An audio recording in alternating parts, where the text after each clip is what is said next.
I'm going to start with a sculpture, which is one of the first pieces I made, which is very small. They're like the size of crystal balls. It's called Actualization. And it is two crystal balls, a black one and a clear one. And they were shown together with a series of drawings which were called visualization. So they were sort of placed in front.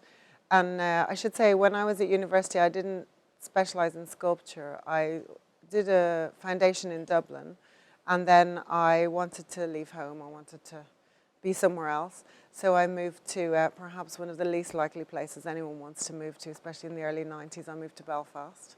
But partially one of the reasons I went to Belfast was because you didn't have to specialize in painting, print, or sculpture, which was pretty much how it was, and I think still is in most art schools. Belfast was an exception, and that really appealed to me. So I went through my degree actually, moving between disciplines, except not really painting. So I actually mainly finished my degree doing printmaking, and in a way I came to sculpture quite late. So this piece was made, I think, in about 99 when I was, or maybe 98. So just kind of before or around the time I began my MA. And it's obviously quite a tentative sculpture because it's really very small.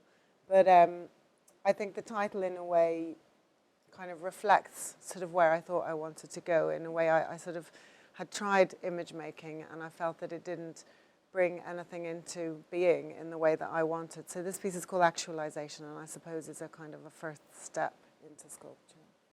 So this piece here is part of a series called Black Thigh-Core, and these were a series of images I made, which were actually part of my MA show at Goldsmiths, which were, in a way, I suppose they're the last kind of, I've made some two-dimensional work, obviously, but in a way, this is the last thing that sort of has the hand involved in it in such a way. It's kind of a painting. So this is a painting which was one of a series made on top of a certain type of kind of early computer-generated sort of fantasy posters that you used to get, especially around the sort of turn of the millennium. And in a way, along with the actualization, sort of reflects my interest in sort of contemporary ideas of perhaps spirituality, psychedelia, transcendence, religion, which is something that goes through, alongside sort of sculptural minimalism, through, I think, most of my work. So these were painted directly on top of these very shiny posters by hand in black, purple, and blue gouache.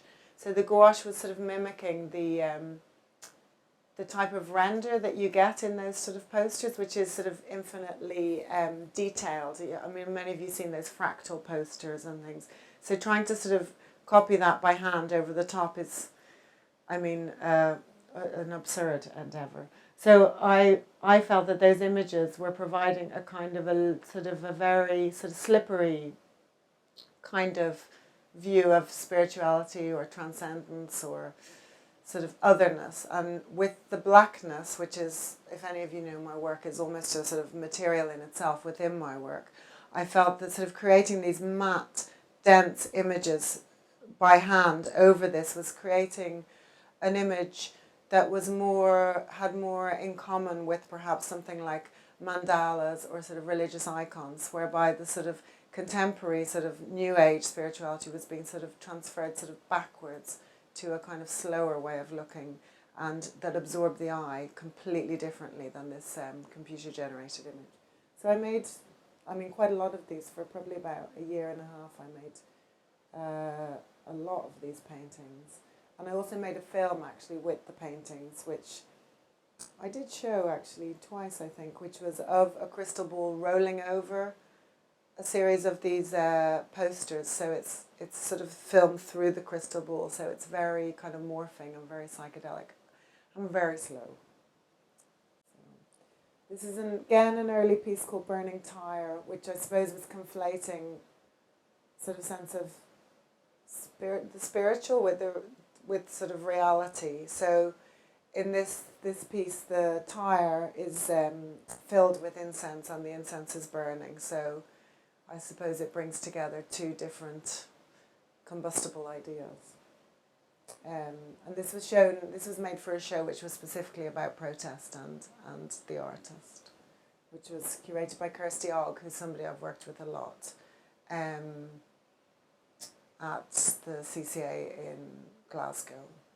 So I think when I made this, I was living in Amsterdam. I lived in Amsterdam for a year after I left Glasgow. I didn't study in Glasgow, I just lived there. And then I went to Amsterdam for a residency. I came back and I did my MA part-time at Goldsmiths. And then I've lived in London since then. It's kind of hard to leave. This is another piece with incense, which is called Disappearer. I mean, that's something that interests me throughout the work, the idea of the artwork that is kind of, when I say invisible, I don't mean that you can't see it, but it's sort of wholeness is not visible to us. So in this case, the artwork itself is disappearing as we see it. So the sticks burn down and then more are lit. So ultimately the piece disintegrates. Or you can actually make it last forever by, well, it would disintegrate at a certain point.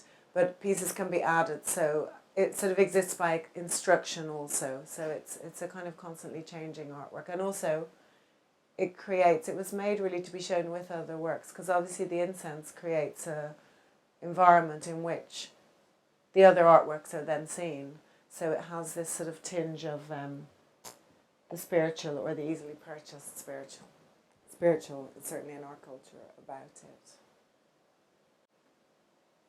I'm including this as one of a series of images. I don't sort of think of myself primarily as an image maker, but I do make images alongside my studio practice. I use sketchbooks, I draw a lot, I take photographs. But usually the photographs are only present in the images I use to sort of, I suppose, when you make an invitation card or an advert or a postcard, in a way it sort of prefaces a body of work that exists as an exhibition. So usually when I'm making a card for something, I'll make a very specific image that usually relates to the making of the work in the exhibition, and generally has involved me interacting with an unfinished work or a studio object in some way. And Caroline mentioned that I'm working on a project with choreographer Joe Moran. And in a way, for me, that's really interesting because it brings in a sort of activation in some way that I feel is always emptied out of the final objects. I'm very happy for the objects to exist as objects in the gallery, and for me they only sort of seem complete then, because in the studio they're always active. But I'm very interested to work with him in terms of sort of bringing in an action or a sort of body in relation to the objects that isn't just the body that is making. I don't know how that will work out, so you can see how that works out as well. So this is a poster for a show I did in Zurich, at Kunsthalle Zurich. I can't remember what year it was a long time ago. But at the time I had this problem with my hands as well, which actually came from making these paintings, because it was so intricate. I got this terrible RSI. And one of the things I had to do as a sort of exercise was to do this strange kind of motion like this. So I would sort of in my spare time be in between things doing this strange kind of almost dance-like motion. And then I suppose I just added that as a kind of a framing of this sculptural object, which was then static within the show. If you try and do this, it has quite an effect on your tendons here. So that was a sort of kind of a bringing together of something that was constant with an object. These are images from this show. So this was a show I made really fast with a lot of objects in it. When I look at it now, I kind of can't quite believe how quickly these things were made, but it was a very intense period of work, and I was very clear on how I wanted it to look within these spaces that led to each other, and that's something I'm very interested in showing in rooms that have a sort of episodic quality, where you enter and then return and leave. When you show in a single room, people tend to stand at the door and they pictorially kind of take the exhibition in, whereas when you have to move through it, there's a difference. So these pieces are, the piece here is called Diamond Day, the further piece is called Town and Country. And these are pieces within the room as well. This piece is called Mass Mind. This is Perspex, black acrylic Perspex, which leans together. It doesn't have any external supports. The height is about just under 3 meters, and I think that these works are the works that people seem to know that I do. I haven't made any for a long time, but I suppose they have a sort of quality that still informs what I do now, kind of constantly. And for me, these works were really important because they were sculptural at a point before I became comfortable with the idea of making. And making and skill is something that I have quite an uneasy relationship to. I make a lot of my work, a lot of the time in the studio. I mean, most of my work is made in the studio, but I deal with fabricators sometimes, and I find that relationship very vexed. And I find the sort of hierarchy in making and how that is gendered quite specifically and quite often quite difficult to deal with. And I think that it is something that's particularly pertinent to art school and art school teaching. And I've taught a lot. I taught at the Slade for 7 years. And I sort of find it interesting to myself that one of the first sculptural objects I made, and in a way that made me make a leap into sort of really, I suppose, defining myself as a sculptor, which is what I would do now, actually was very much about making a plan on paper with card and getting someone else to make it and not touching it at all, which is what happened with these works. And yet they were the sort of, they kind of gave me confidence to then, I suppose, learn more about making and to make in different ways that I never got at art school, and I certainly didn't get through my own education. In an all-girls Catholic school, that does not happen. This is a tiny work. It's always funny showing things on the screen because they're all the same size. So this work is tiny. This is this size, and this was certainly a scale I could deal with in terms of my own making. This piece is called Silly Games, and I suppose I called it that because it seemed absurd putting these sort of cat ornaments in the piece. So one of these ornaments is a object I bought in a charity shop, which is a small cat, and the other one, which is still small, is this size. But I had to make it because you don't tend to buy cat ornaments that size. So it sort of has the two together, where the kind of handmade is copying the mass-produced. And then the objects, the rings are woven. Weaving has played a large role in my practice, whereas weaving paper, weaving leather. And I think it fits what I was saying about the kind of gap between the fabricated, and when I say fabricated, I mean externally fabricated, and the sort of studio made, because the weaving is so present and so immediate and so much of the hand. There's no sort of mechanics involved in that. So this was a piece that I made that really kind of, I suppose, had that hand making in it and was very dense and sort of, tentatively brought in this sort of figuration also. And a hand is something that's been very present in my work. Most of my work doesn't lean towards figuration, but there are sort of disembodied figurative elements within it. Primarily the hand features quite a lot. And the hand is always implicit in the made object. For me, that's very important. This is a piece called Your Weakness. This is wood. Again, these are quite small, about this size. It's on the floor. It was supposed to be shown on the floor. It's been in a few shows where I've received images afterwards where it's quite clearly on a plinth. But that's what people do with your work. And this is a very large piece. This is 5 by 8, and this was in the gallery hanging across a room. So it was a curtain you could enter through, and then you sort of entered the next space through that. So it took on a format that was more sort of installational, I guess, and I suppose was the first time I'd actually dealt with anything on that scale. It was a shredded curtain, which all had to be cut by hand, because rather unbelievably, nothing seems to be available to do that still. And it was called Second Sun. So it was transparent red with a black film over the top and an image of sort of sunlight and then falling leaves, which kind of became more dense, so it was very red along the bottom of the piece. And this is something I'd really like to make again, or not the same piece, but to make another piece like this, but somehow the opportunity hasn't arisen, but there's always things you make over the years where there's certain things you make, and you'll see looking through my work, and I think it's the same with all artists, where something becomes something very present in your work and constant, although it changes. And then there's other things that seem anomalous, and sometimes you almost forget about them, and then you kind of at a moment.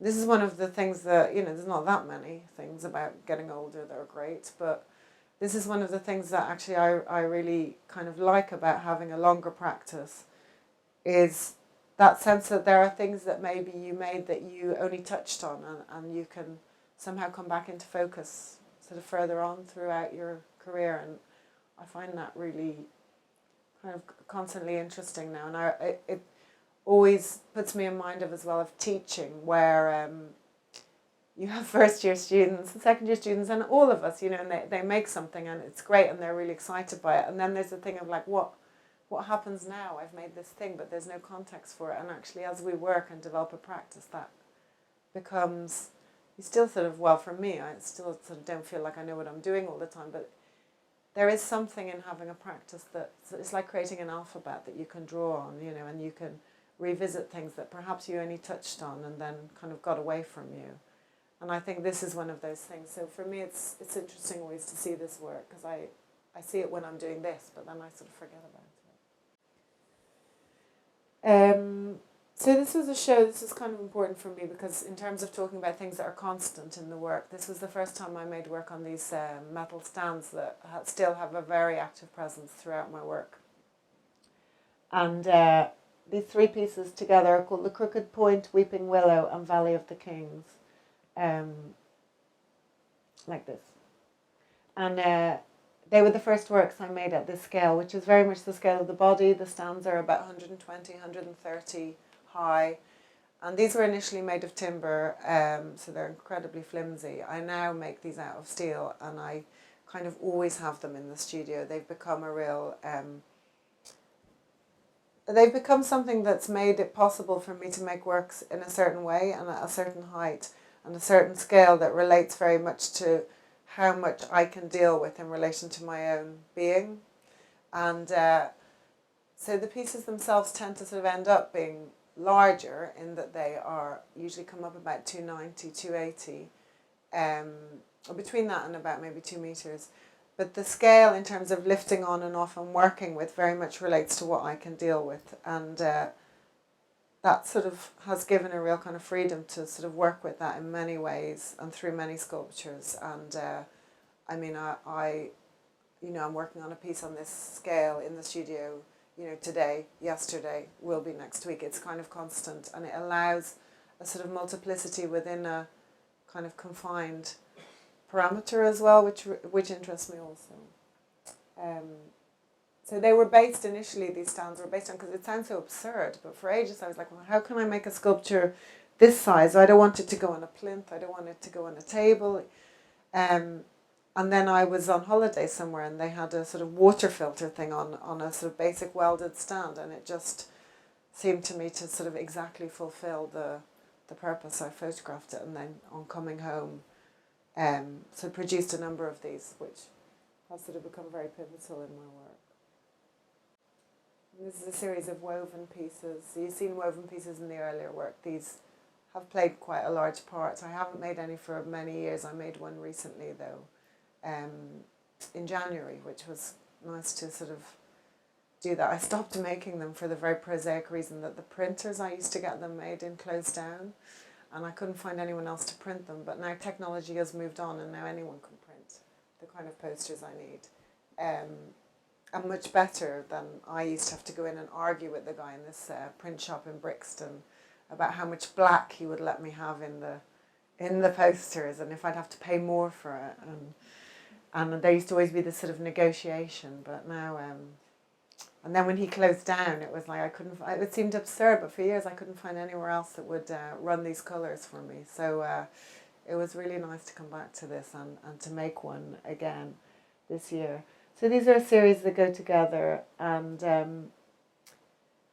they again are woven. So there's two images. I usually would use sort of found sources and then change them, draw on them, photocopy them, and then weave them together. Again, the weaving allowed me to have a sort of a kind of a level of touch and decision making that was kind of constant the whole way through the piece. So you'd have your two images, but with each over or under, you'd make a decision. So there's areas that miss, areas that skip, and you sort of make those decisions literally as you're doing each line, without the knowledge of how legible the image will be afterwards. And you really can't see that till very far into the piece, and sometimes you have to go back into it. Also, for me, I like the idea that at any point in the whole image, half of each one is not legible. It's not available to the eye, but it's present, and that sort of is something, I guess, quite constant also for me. I also have a really big interest in rugs and rug making, so I suppose, and that is in my practice very much at the moment, but this is a sort of, I guess, a precursor to that in a different way. This is again a picture for a show I did with some studio objects and a real cobra, but not a live cobra. So snakes have played quite a large role in my work from here on in, actually. So I'm going to go through these quite quickly. There's a sort of just series of works here. So this is called Black Window, and this is a corner piece, as in it sits in a corner like this, so the piece sort of reflects itself. It's called Black Window. I think all of these have black titles. So it's Black Window. This is called Black Special, which is a alert status that they have in public buildings in relation to terrorist attacks. I think everything is on Black Special at the moment, I imagine. Which is the first of a sort of a more kind of voluminous way of working, where the object actually has bulk, which is something I'm not that comfortable with, really. So I decided to make an enormous bulky object. So this is a mosaiced, sort of fractured surface rock. It's about this size. This is a piece called Blackout, which is combining wood and perspex. This is again one of these woven pieces. And this is an installation view of a show I did at South London Gallery in, I think it was 2007. It was 2007. So this kind of, in a way, brings all of the things I had been doing up till then together, really. This is a piece called Higher Love, which is, these are hoops, aluminium hoops, which are woven with leather and then supported visually by the leather hanging down, so that there's a kind of question for the viewer in terms of what is happening with the materiality of the piece, because obviously the leather shouldn't have the ability to support the piece, so there's a sense of whether something is going up or coming down. And that kind of, in a way, that kind of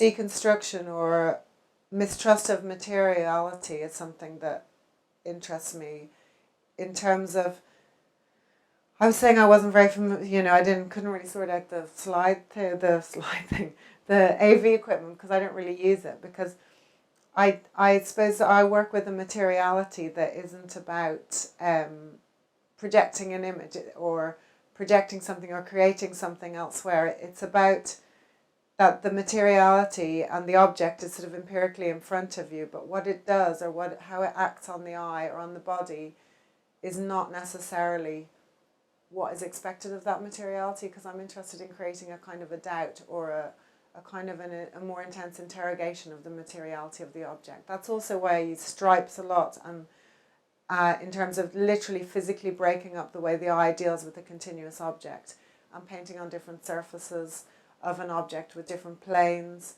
and also in terms of using the gloss finish, whereby areas that meet become sort of confused in terms of where their actual sort of being is.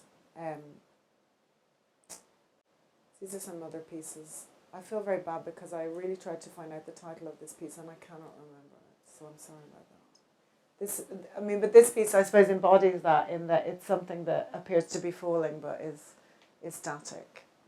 This piece is called Cactus. And this is the first piece that uses cast rolls of tape, which is something I've used a lot in my work generally. And that really comes from the sort of presence of rolls of tape as studio objects that have a functionality. So often in the studio, well, obviously, you use tape for many things. But in the studio, often sort of rolls of tape become sort of ways to stand things up, especially these head-like forms that I make. Always to work on them, we'd stand them up on rolls of tape. Then there came a point where there wasn't enough rolls of tape to stand things up on, so I cast some rolls of tape. Then the cast rolls of tape kind of became objects in themselves. So now I have a sort of library of molds of tape. And whenever I'm casting, which is something I do a lot now, I didn't at this point, this was the first point that I brought cast objects into the work. If any kind of dregs or leftovers of anything else I'm casting gets poured into these tape molds. So, and they get filled up then with different colours, different layers of colours. So I have a kind of library of tapes. I'm a bit cleaned out at the moment actually, but it's building up again. And these are again these sort of head-like structures on the end. This is a piece called The Narrow Way, which is kind of a piece that was really the first that informed quite a lot of other works I've made. So it's making a screen. I mean, screens are something I've been working on constantly. I was working on an artwork today with screens in it that I'd like to try and make as an outdoor piece. So this is the first of the screens. In a way, I was thinking of them in a way like a sort of smashed pane of glass, something that sort of still got its sort of integrity externally, but internally is broken. And the woven elements come from, I suppose, extrapolating from the smaller woven elements I've made. And again, sort of there's a kind of a jump into the sort of representational in that they take on the appearance of snakes. Other things I've called heads, they're not heads, they're not snakes, but that is what we do with them visually, and I acknowledge that within the making. This is called The Rock and the Arch. It's pretty self-explanatory. And yeah, this is the biggest piece I've made to date, which you may have seen. This was at the Duveen Galleries in 2009. It's called Cold Corners, and it ran throughout the space. It was 80 metres long. And so the Tate asked me would I make a proposal for the Duveen Galleries, and obviously I was delighted to do that. I proposed something completely different. And then when we kind of got into more conversations about that, the work developed further. And when I was proposing on it, there was an exhibition on in which it was of historical sculpture, and all of the galleries were in darkness with the sculptures kind of spotlighted. So there was a very little sense of the space. And then as the process kind of went on, there were other things there. And specifically Martin Creed's work, which I'm sure you're aware of, where the runners were running through the space. And being in the spaces with that work made me kind of think of the sort of continuous nature of the space. And it became very clear that I wanted to work on something in that way. So, I mean, this piece came out of that and out of my interest in I suppose the geometry of the triangles I'd used in my work before. They've always been quite present in terms of how they act in relation to each other, and they prop each other up, which is sort of totally different than other forms. And again, they're quite constant. So it's very clear I wanted to make something that didn't have much volume, that occupied the space kind of completely, but not in a heavy way, but that was very kind of active and kind of strong and structural, but yet kind of separate from the space, that it really sort of retained its own kind of integrity in relation to the space. That's me with the sculpture over my head. And this is a piece called Supernature, which was installed in Glasgow at the Modern Institute. It's a sort of a closer image. This is a piece I've you can see as extrapolated from the other pieces. I'm just going to go quickly through a lot of these works now. This is called Satellite. That's my arm with a lot of tape on it, extremely heavy. I just wanted something that was almost like jewellery, but not. And just was, you can't see in the image, but just like incredibly heavy on my arm. So that was a very quickly held pose.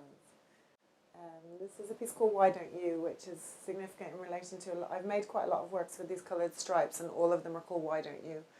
The title comes from, some of you may remember, a TV show called Why Don't You, which was called Why Don't You Turn Off Your Television and Do Something Less Boring Instead, which was quite formative for me as I was growing up. This is a piece, the ugliest piece I've ever made, which I hold dear to my heart, called Little Ghost. This is the most crumbly piece. It's made out of plaster bandage on foam, which is not a method I recommend.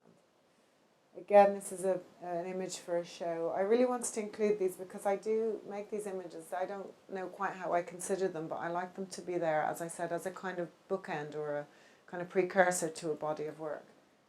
This is the glove I use in the studio. I don't use it anymore because I've made it now into a number of objects I've incorporated in.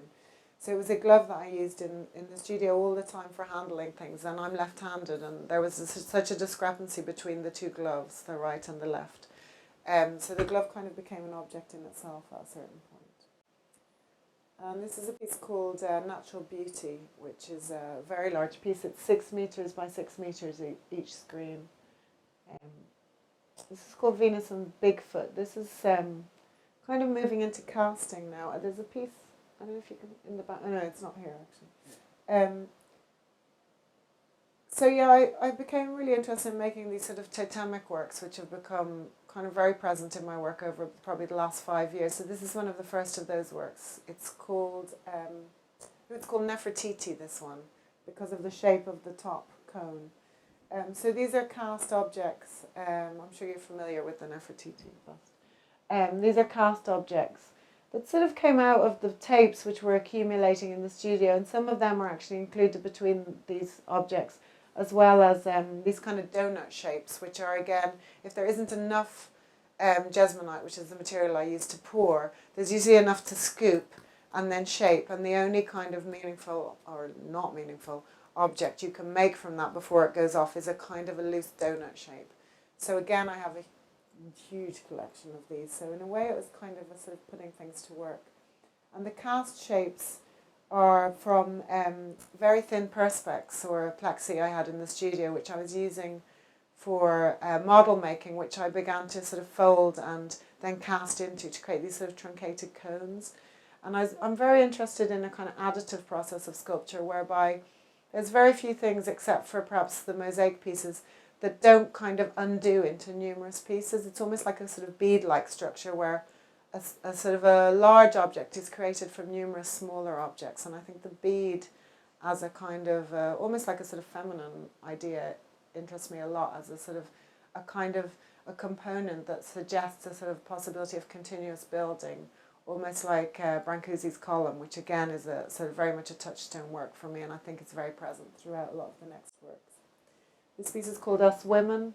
These are, there's a series of sculptures like this. I've made a lot of sculptures like this. It's a form I kind of continue to be interested in because each head-like structure is made individually, and while there is a kind of format to that, there's sort of kind of always difference within it. So these are beaded, they're plaster heads, then they are beaded, there's a polystyrene base, then there's plaster bandage, then painted, then beaded round and round and round. And I sort of made this in a way really kind of as a direct response to images I was seeing, especially news images of large gatherings of people where women were very much sort of invisible or not seen or in the background or indeed covered. And this is really sort of, for me, this kind of presence of these sort of heads is called Us Women is a very much sort of a kind of, at one remove, a sort of quite a politicised work for me and very sort of key to my practice. I sort of have more emotional involvement with that perhaps than other works. This is more of a detail. Again, there's just a precarious nature to it. This is called Arts and Crafts. This is a series of ceramics which are based on kind of these puzzles, which are sometimes called tangrams, or these sort of slightly sort of Steiner wooden puzzles. These are about this size. This is somebody I worked with to create an image for the show I did called Hot Touch, which is at Wakefield, and then toured to Hanover. And I had my stand, and I am very much not present in my works, and I knew I couldn't do this. But I wanted there to be somehow that there would be a body on the stand. So this is I worked with a gymnast called Morella. So this is her climbing onto the stand, and unfortunately I don't think I have an image of it here.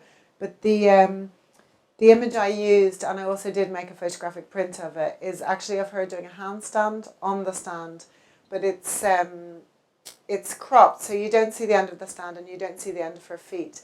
So in a way she could be holding it, but because she has long hair, another reason I couldn't do it as well as my lack of gymnastic prowess, you can see obviously from her hair hanging down that the event is happening, that this is occurring, and that sort of activity around the stand and that kind of activation of the sort of object or the stage for the work really interested me in terms of the show I was making at the Hepworth, which is called Hot Touch, which in a way related to Cold Corners, just because the Cold Corners was, I spoke about fabricators, it was so kind of fabricated, despite all my involvement in it. It obviously wasn't something that I made myself. Whereas this Hot Touch show, really, everything was made in the studio for it, despite it being a sort of very large exhibition. So these are the works that were in the Hot Touch. They're actually photographed somewhere else in Hanover, where the show toured to. And this piece at the front is called Dr. Nut. This one here. Dr. Nut, Moonface, Little Cloud, I think, Venus and Bigfoot, Sweet Valley, Horn of Plenty is the one with the real gold on it, Tombstones, and Us Women. So this was a very specific arrangement. I've put this in because this was my sort of favourite ever installation of the works in an architectural space, because it was an incredibly long, narrow room, and there was just a really great kind of rhythm between the works in that they were all upright and they all occupied the space differently and yet very harmoniously. It doesn't happen that often. This is Moonface. This is about 3 meters high.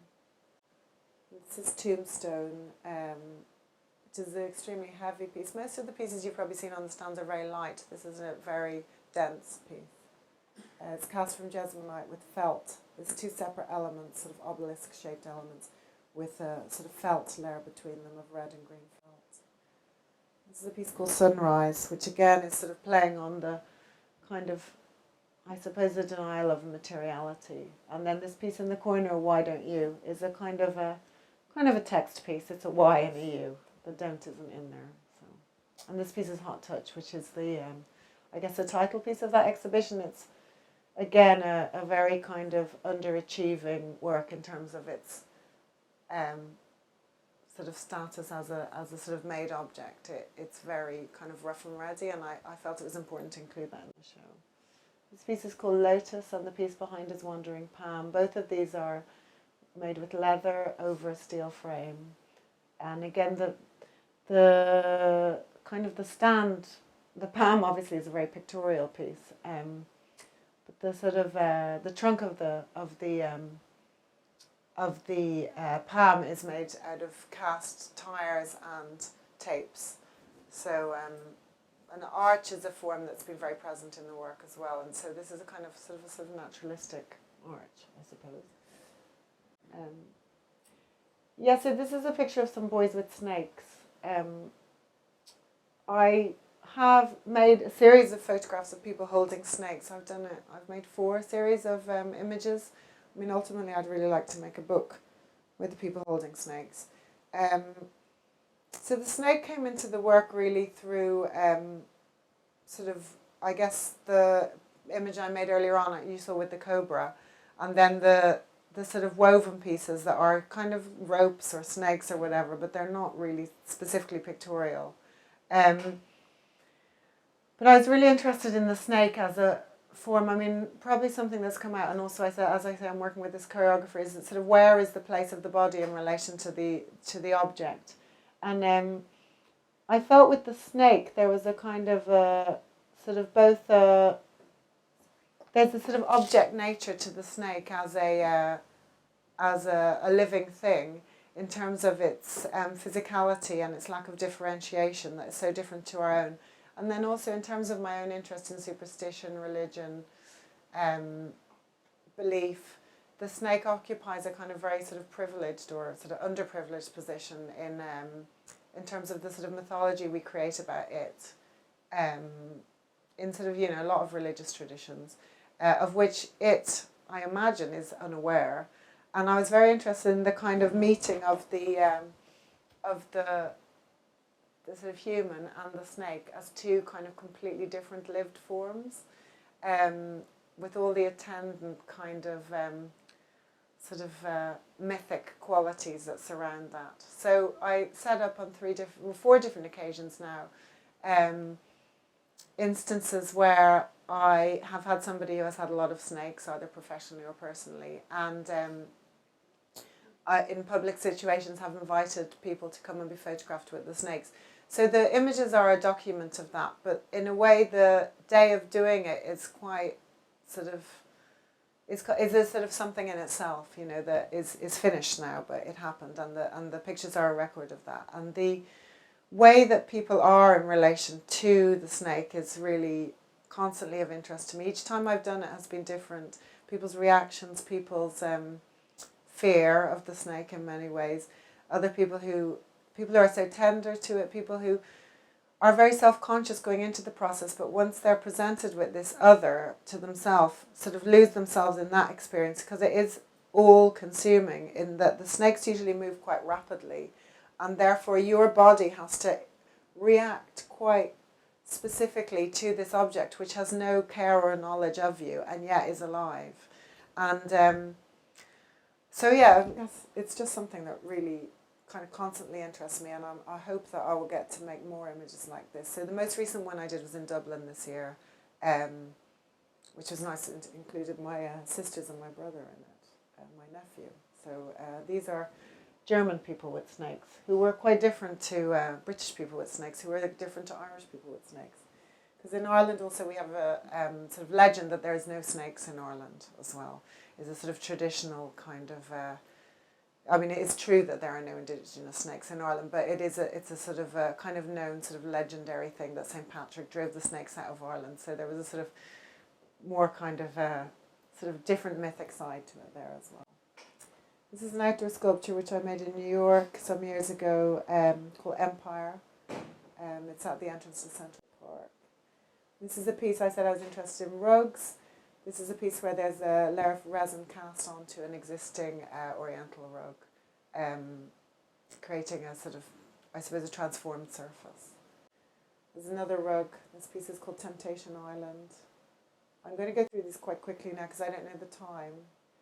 This is a piece called, we are nearing the end now. This is a piece called Why Don't You? Surprise, surprise.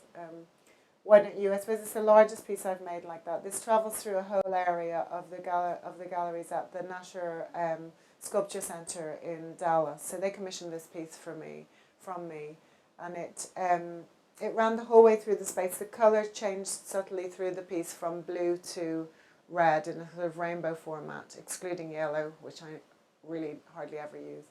And it went down the stairs and through the basement and came back out again. The Cold Corners was quite aggressive sculpture in a way. The architecture here seemed to demand a different type of sculpture, and I was thinking also of works in their collection and about something that was sort of continuous but in a completely different way to the other piece. But again, acting on the eye, breaking up the line while being continuous.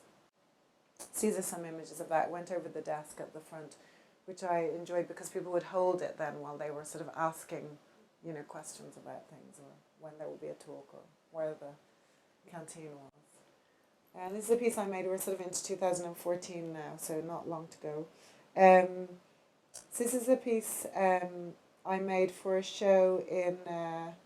it's called Nature and Culture, and it was made for a show in Norway, which was commissioned to work from me for a show that they were doing, which was specifically about freedom of the press. I mean, it's become more pertinent, obviously, at the beginning of this year, which was specifically about free speech in the wake of the Anders Breivik massacre that took place in Norway. And I still don't know quite why they asked me to be in the show, and I actually had quite a lot of misgivings about it. There was only, I think, 4 non-Norwegian artists in the exhibition, and I know that all of us, I think, came back to them when they asked about commissioning the work to sort of really be sure that they wanted us to be in the show and why that was. But they were very much, and also because it felt impossible for me to make something that was responsive to that, you know. And I know I spoke to the other artists in the show as well, and they felt similarly. But the curators of this space, which I think is one of the most inspirational spaces I've ever worked, which is called the Henionstad Kunstcentrum, which is just outside Oslo, they were very clear that they wanted all of us, all of the artists who weren't from Norway, to work in the way that we usually worked, and really to deal with the space and to deal with the context, I suppose, kind of free of the subject matter. And then the Norwegian artists, on the whole, dealt very, very specifically with the subject matter. And somehow the show really sort of did something politically that I think was very important for the context that it was in, and it was a real sort of privilege to be in and to make this work. So this piece is called Nature and Culture. It consists of 10 screens. This is it outside, actually, at Casa Art, because it was made to go outside also, so it's now actually going to be shown in the States. It consisted of 10 screens, which were actually sort of, there was only 3 different types, but they were reversed, back the front, upside down, so they created sort of difference within their similarity, and were leaning against each other, sort of freestanding, ostensibly, but joined at the top and at the ground. So they created a kind of maze-like structure, which you could obviously pass through the pieces, or you could follow the structure. It created a kind of a pentagon shape. And this is a show I did at Modern Art, which opened, the gallery I show with in London, which opened this year. I have less to say about this work, because in a way it's still the work I'm kind of with, so I sort of, that's more what I'm thinking about now. So this is a piece called What the Eye Wants, which was the sort of title of the show. And in a way it's what I'm always thinking about in relation to the work, what the eye wants and what I want. And what I want, my eye to want. So these are a series of kind of cast, kind of columns which are cast from corrugated cardboard to sort of mimic, I guess, the forms of classical sculpture. And they're laid on a sort of tiled area. I'm quite interested now in this idea of creating a sort of a kind of floor basis for works to exist in, so that it's not a plinth, but it defines an area where the work can exist. And the piece in the background is a cast of a Persian rug, which is painted in black and dark purple, in a way kind of going back to the second image I showed you, actually. So it creates a very dense kind of surface for the eye. And these are other works in that show. Teardrop is the title of the hanging piece, which is cast concrete with kind of multicoloured aggregates within it. And then the other piece is called Tirnanog, which is a sort of mirrored arrangement, sort of these kind of still life cast arrangements which are mirrored, again creating a kind of confusion within a structure. And the objects are pieces of timber and abstract shapes, tapes again. And Tirnanog is a kind of it's an Irish language words. It means the land of the young, and it's kind of the idea of heaven almost within Celtic myth. So this is a close-up. You can see the structures. The colour on the screen is completely different than the colour on here. So I think it's somewhere between the two anyway. So these are cast objects. And this is a close-up. You can see the aggregates in this. Again, this continuous sort of tangled form that leads the eye around and around and back on itself. And this is the installation view of the other room, massively truncated by some weird lens. This piece is called Fall, Fall and Falling, which I think is kind of self-explanatory, really. And this is the show in Dublin, which I made this year at the Hugh Lane, which is the sort of city art gallery in Dublin. It's a public institution. This piece is called Classics. So it's made from cast polystyrene, and then again these pillars which mimic kind of classical forms. This is an installation view with the people with snakes, and a large piece called Donut, which is a sort of social sculpture that people can sit on. This gives a detail of the fluting on the columns with the corrugated card casting. This piece at the front is called Hollywood Nights, which is a terrible nightclub in Dublin. The hanging piece is called Lantern, which is this is called Snowman, which is again cast polystyrene, taking on a sort of totemic form. So this is called Home Team. This is again a bit sort of wonky looking. This is called Restless Eye. This is quite a large piece. You can't really tell from this, but it's almost 2 meters in height. So it's very, when you are looking at it, it's very kind of engulfing. And this is called Bad Moon. And this piece is called Narcissus.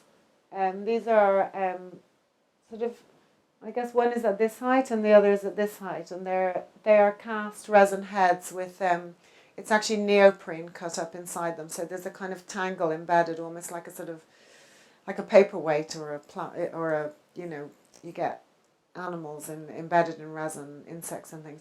So this is a sort of maybe it's a portrait of the inside of my head. I don't know. So I think this is one of the final pieces. Yeah, it is. This is called Half Sun, and it's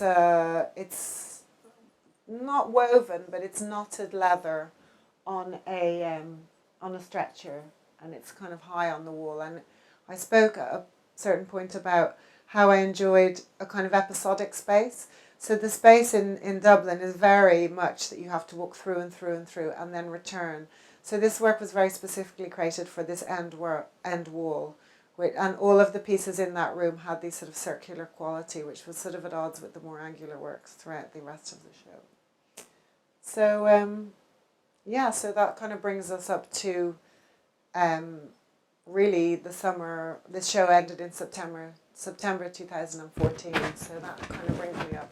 So I'm sorry if it's been a bit sort of this is this and that's that, but I'm very happy to take questions on any given subject, really. Now, if there is any questions. If there isn't, equally that's fine. So thank you for listening. We're recording the talk, so if there's any questions to be asked, if they can be spoken into this microphone, you won't be amplified, but it will just ensure that your voice is recorded.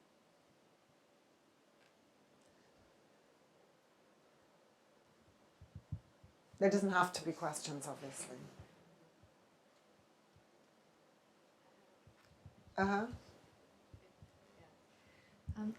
You mentioned about the project with Joe Moran, the choreographer. Yeah. I was wondering if you could tell us a little bit about, unless it's confidential. Well, it's not confidential. We just haven't really got there yet. Okay. Or if there's any kind of interesting commonalities between your two practices. Yeah. Do you know his work? Yes. Yeah. Yes. Well, we have been talking for some time because he had made a piece in relation to Cold Corners, my piece at the Tate.